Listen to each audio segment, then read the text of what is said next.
বাবার দেওয়া রিপোর্ট হাতে নিয়ে কুন্তলা ও রুডিকে পুলিশে দিল সোনা। হ্যাঁ বন্ধুরা, অনুরাগের ছোঁয়ার আগামী পর্বে এমনটাই ঘটতে চলেছে। দীপা হঠাৎ অসুস্থ হওয়ায় নন্দা ও রূপা একটি ফার্মেসিতে নিয়ে আসে, যেখানে সূর্য কম্পাউন্ডারের কাজ করত। দেরি করে আসাতে সূর্যকে সেখানকার একজন ডাক্তার অপমান করে কথা বলায় দীপা সূর্যর আসল পরিচয়টা দিয়ে দেয় সবার মাঝে। এমন সময় একজন মহিলা তার হাজবেন্ডকে নিয়ে আসে হঠাৎ বুকে যন্ত্রণা হওয়ায়। তারপর সূর্য যখন চুপ থাকে তখন দীপা সূর্যকে তার দিব্যি দিয়ে বলে লোকটার চিকিৎসা করতে। সূর্য তাড়াতাড়ি লোকটার চিকিৎসার ব্যবস্থা করে এবং কিছুক্ষণ পর লোকটি সুস্থ অনুভব করে। আর এই খবরটা ছড়িয়ে পড়ায় ডক্টর সূর্যের সুনাম ছড়িয়ে পড়ে শহর জুড়ে।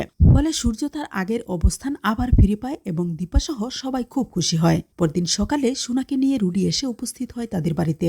সোনাকে দেখে সূর্য দীপা সহ সবাই খুব খুশি হয়, কিন্তু সোনার মনটা খুব খারাপ হয়, বাড়ির কারোর সাথেই স্বাভাবিক আচরণ করতে পারে না। আর এই বিষয়টা সূর্যের চোখে খুব ভালোভাবে ধরা পড়ে যায়। তাই সূর্য সোনাকে নিয়ে তার রুমে চলে আসে এবং জিজ্ঞেস করে, সোনা মা, তোর কি হয়েছে?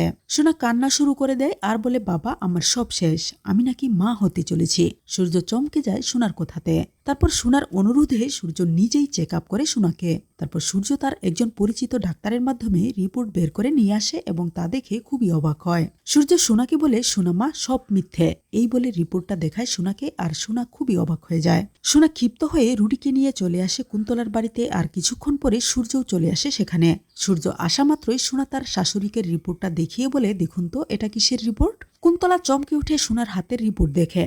সোনা বলে, আমার সাথে চক্রান্ত করেছিলেন তো, এবার দেখুন আপনাদের কি অবস্থা করি। আর সাথে সাথে সোনার কথা অনুযায়ী পুলিশও চলে আসে সেখানে। তারপর সূর্য বলে, অফিসার, এদেরকে ধরে থানায় নিয়ে যান। পুলিশ কুন্তলা আর রুডিকে ধরে থানায় নিয়ে আসে। তো বন্ধুরা, এভাবে যদি সূর্য তার ডাক্তারি ক্ষমতা ফিরে পেয়ে সোনার প্রেগনেন্সির রিপোর্টটা ভুল প্রমাণ করে আর তা জানতে পেরে সোনা নিজেই কুন্তলা আর রুডির উপযুক্ত শাস্তির ব্যবস্থা করে, তাহলে কেমন লাগবে তোমাদের? জানিয়ে দাও কমেন্ট করে।